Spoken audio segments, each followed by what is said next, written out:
In this lesson, we'll work with multi-page documents in InDesign. A multi-page document is like a book or a magazine where you have pages that face each other. That's what we call facing pages.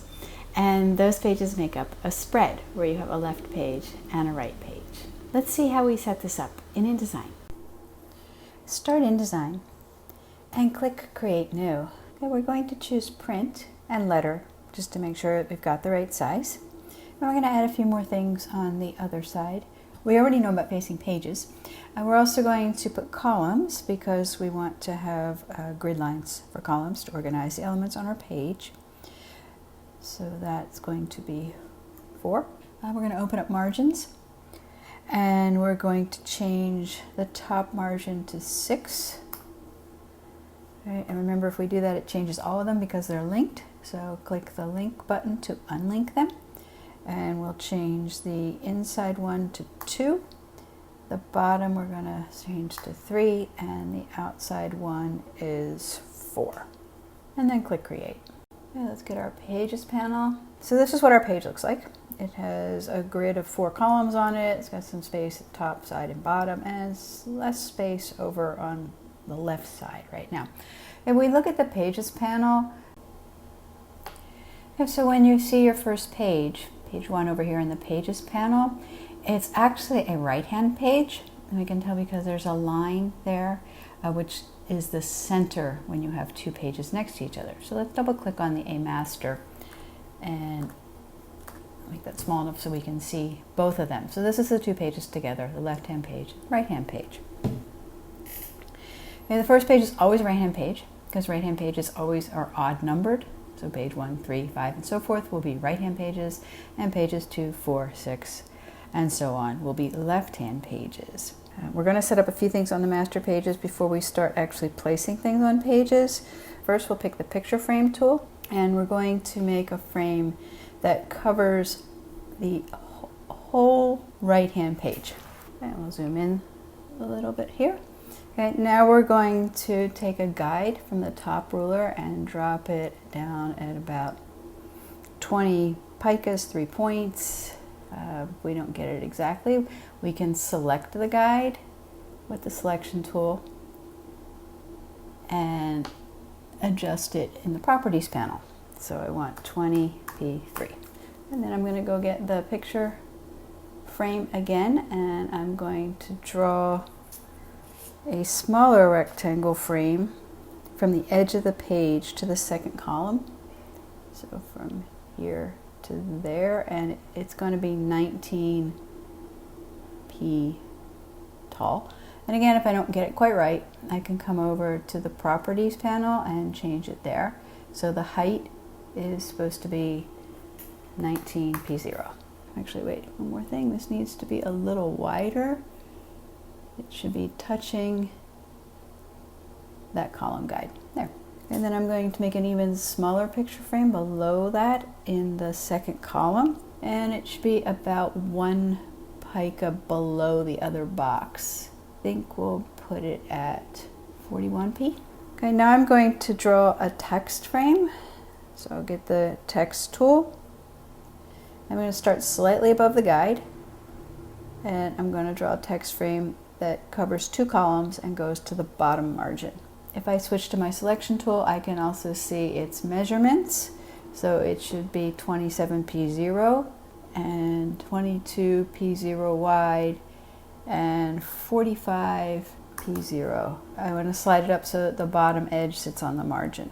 I'm going to draw another text frame underneath the smaller picture box. And that one I want to be 15p6, 48p6, 10p6, and 10p0. I'm going to move over to the lower right-hand corner and make one more text box, text tool in the last column here. And we'll check the measurements on it.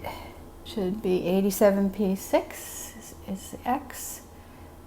48p0 for Y, 10p6, and 14p0. All right, now that I've got my master page set up, I'm going to take my master pages and drag them down below page 1.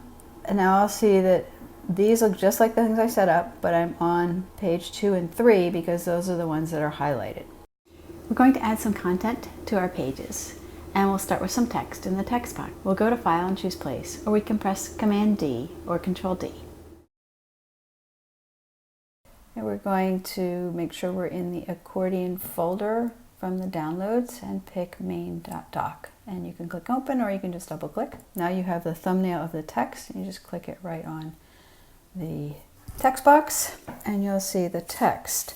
The first thing we're going to do is select all the text. Click a whole bunch of times in the text box, or you can click once in the text box and then go to the edit menu and choose select all, or just do Command or Control A. Now, when InDesign puts text on the page, it uses some default settings. So let's switch to the Properties panel.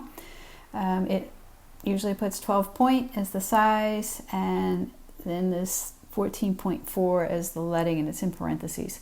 So when it's in parentheses, that means it's an automatic number, and as we change this number to say 15, the other number will get bigger as well.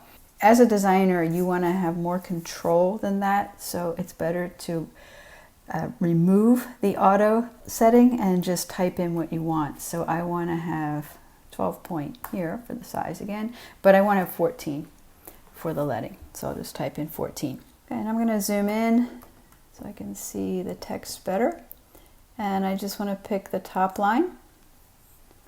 I'm going to change my font to Tehama bold, and I'm going to change the size to 18.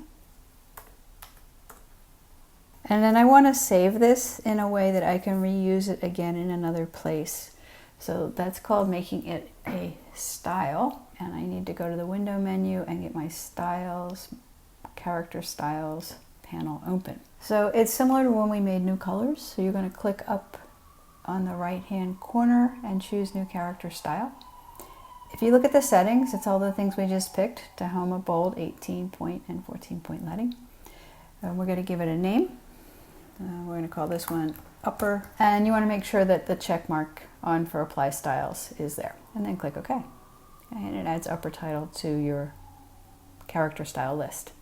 Then we're going to select the next line, which is just the word accordion. Okay, we're going to change this to 64 and 6, and we can't see it. The reason we can't see it is it's too big for the box right now, but we'll fix that in a second. But I want to change the leading to 60 while I'm here. And then I'm going to move down to the tracking setting there and change that to -25.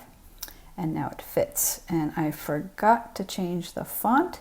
So let's go back and make sure that's also Tehama. And it's going to be regular this time. And make this into a style as well, so we can use it on another page. New character style, and this one we'll call title. And then I want to select the little mini paragraph or a couple sentences that's below the title. Okay, and this one is going to be Tehama regular, 14 point size, and 18 point leading. And make it into a style, which we'll call subtitle, and click OK. Okay, for the author's name, I'm going to do a little bit of different things here. I'm going to still change the font to Tehama bold, and I'm going to use the 2 big T's to make it all uppercase. And then I'm going to add some space. So everything we've done so far is in the character part of the settings. I'm going to go down to the paragraph part, and I want to put space before, which is this box here. I'm going to put 0.6, which moves the author's name down slightly. Okay, since this is in the paragraphs area, when I make the new style for it, I want to make it as a paragraph style. But it works the same way. You go new paragraph style, you give it a name, make sure that apply style is checked, and click OK. Then I want to select the first paragraph of the text, so you can do that by dragging like this, or you can go click 4 times and you'll get a paragraph. Okay, I want more space between the author's name and this paragraph, so that's definitely a paragraph setting. That's going to be space before again, but this time it'll be 2 picas. And I want to make the very first letter of the paragraph big. Okay, that's called a drop cap. It's down here, and I'm going to click 1, 2, 3 times. Okay, so the number in this box is how many lines tall that letter is. Okay, and then I'll save this style. This will be called first paragraph. And then I just need to pick all the rest of the text and give it one little indent so we see where the paragraphs are. So an indent is this one here, and it's going to be 1P0, like that. And this one we'll just call regular. So now we have some nicely formatted text, and more importantly, we've saved all the formatting so that we can reuse it. Okay, I'm going to add some text captions in the text boxes. Is underneath the picture here, the little picture on this page, and in the lower corner of the other page.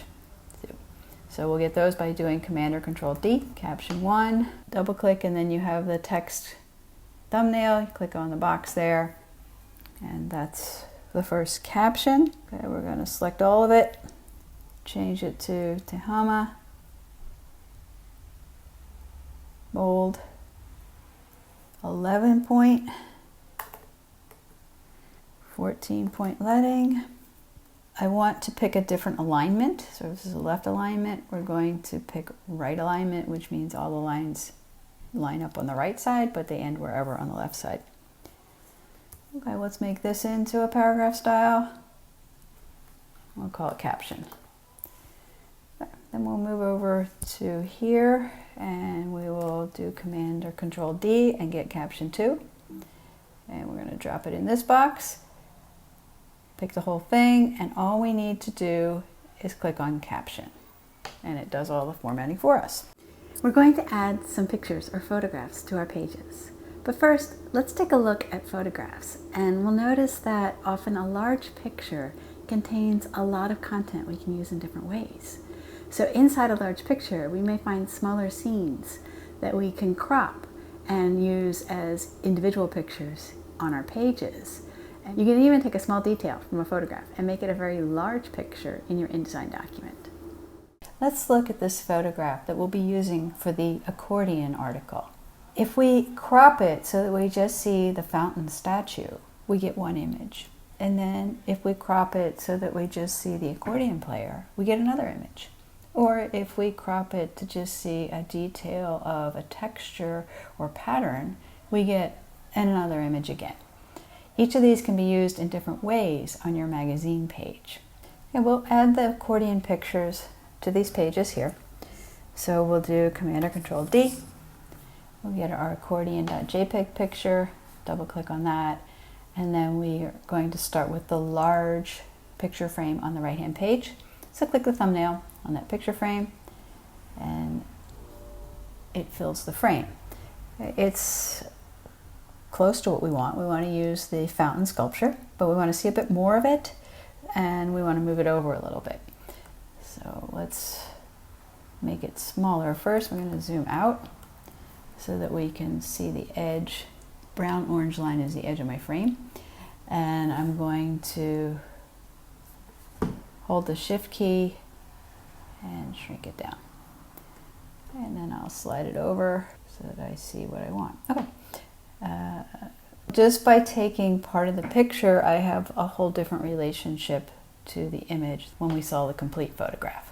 Command or Control D, get the picture again, and this time I'm going to drop it onto the medium size picture frame on the left hand page. And this time I'm going to have to move it a lot because I want to get the accordion player over here. Okay, so even though these are from the same photograph, they appear to be two completely different images when we crop pieces and place them in different places on our page. Right, so I have one more picture frame down there, and my Command or Control D, double click accordion JPEG, and click it on there. All right, so this time I want to get the tiled pattern fitting in that smallest box. To keep everything harmonious throughout our design, we will also take our colors from the photograph as well. So that way each part of our composition is connected to the photograph, either through the cropping or through the colors. get the top line of text, pick our eyedropper. I want to pick one of these sort of tan colors from the fountain. I want to save that though, so let's highlight that again. We'll get our swatches panel there, and the color we're looking at right now is in the T swatch at the top. I want to save it, so I'm just going to drag it down and drop it in our panel. And I'm going to also use that color on the text underneath the title, so I just select that and click on that color. For the word accordion, the title, I'm going to use a blue from the accordion picture, and I want to save that also. So we're just going to drag that down and drop it right there. Okay, if I don't like the color, like I think the blue might be darker, I can click it and put in the trash can. Click the word again, get the eyedropper again, and look for a better color. Okay, so this is completed. At this point, we want to get rid of the guides and the frame lines. So we're going to go to View, and we're going to go to Screen Mode, Preview. Take a look at it. Unfortunately, my screen's a little small, so I can't see the whole thing at once. I'll go really little, like that. And you can see it looks like a very professional magazine layout. And when you see it at this size, the caption text looks like gray bars because the zoom level is so small that it can't draw the letters for the captions, but they're there. If you zoom back up, you'll see them. Great. We're going to continue our magazine layout by adding another spread. So a spread is 2 pages together. So we'll pick a master, drag it down below page 2 and 3, and now we have page 4 and 5. Remember, we need to see the guides, so we're going to go back to View and change our screen mode to normal.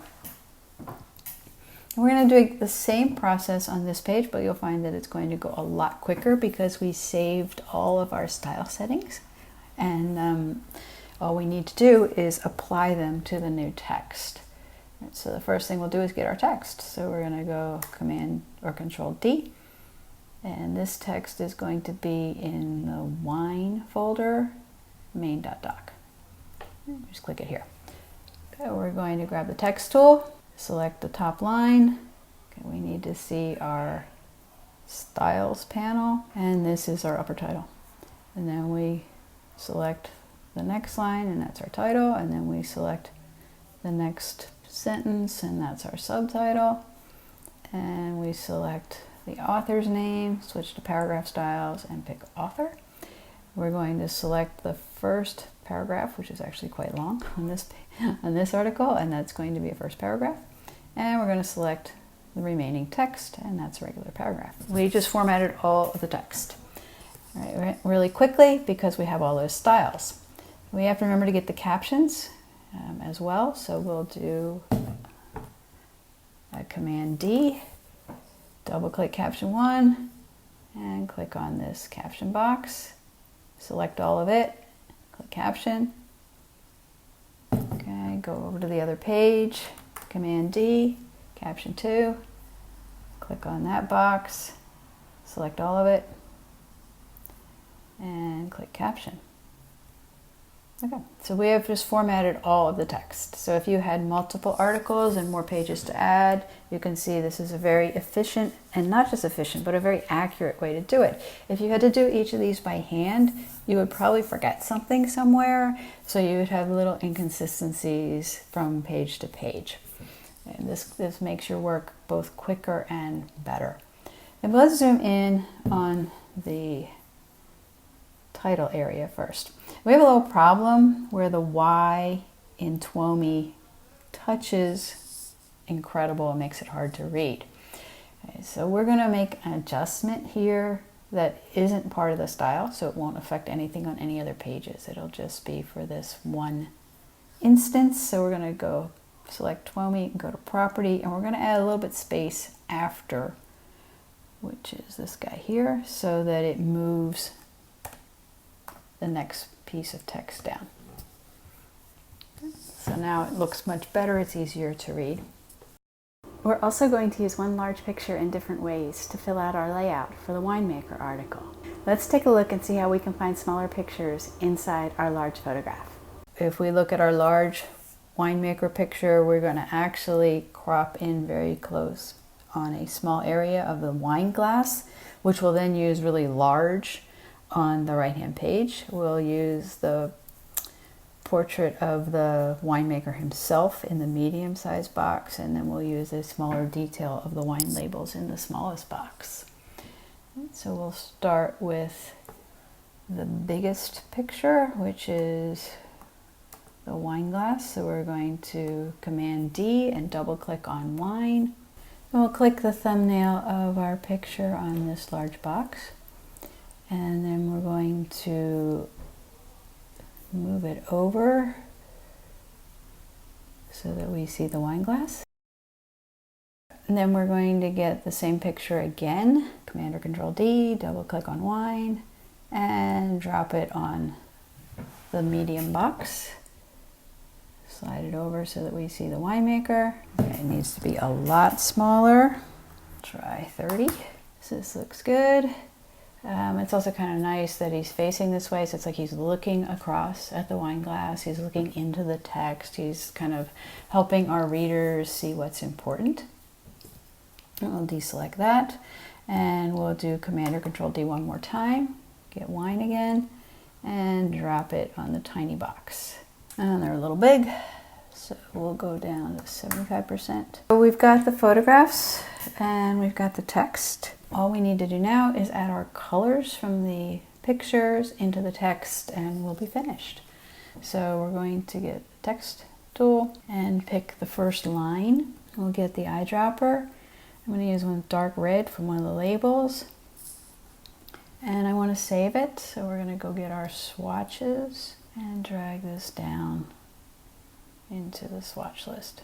And if you remember on the accordion page, I also use the color from the top line in subtitle here. So we're going to pick that and pick our dark red. On this page I'm going to leave the title black because there's a lot of black in the picture, so it relates to that, and it also has really good contrast to the red color. Other things that we could do maybe to make it a little more vibrant is we could take the drop cap and give it a bit of red as well. That makes it stand out nicely.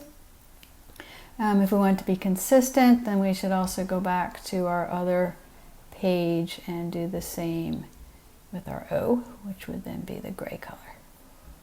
Okay, so when we're done, we're going to go to View, go to Preview, Screen Mode, and Preview, and we'll see how our pages look. Oh wait, there was one more thing. Sorry.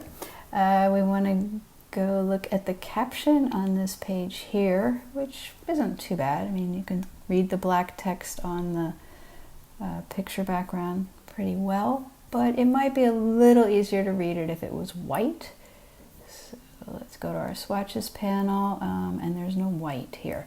In InDesign, instead of white, we have paper, because paper is usually considered to be a white or light color. And for any kind of printed design, you always print color on lighter paper, right? So white is not a color that's printed. It's basically the space that's not used.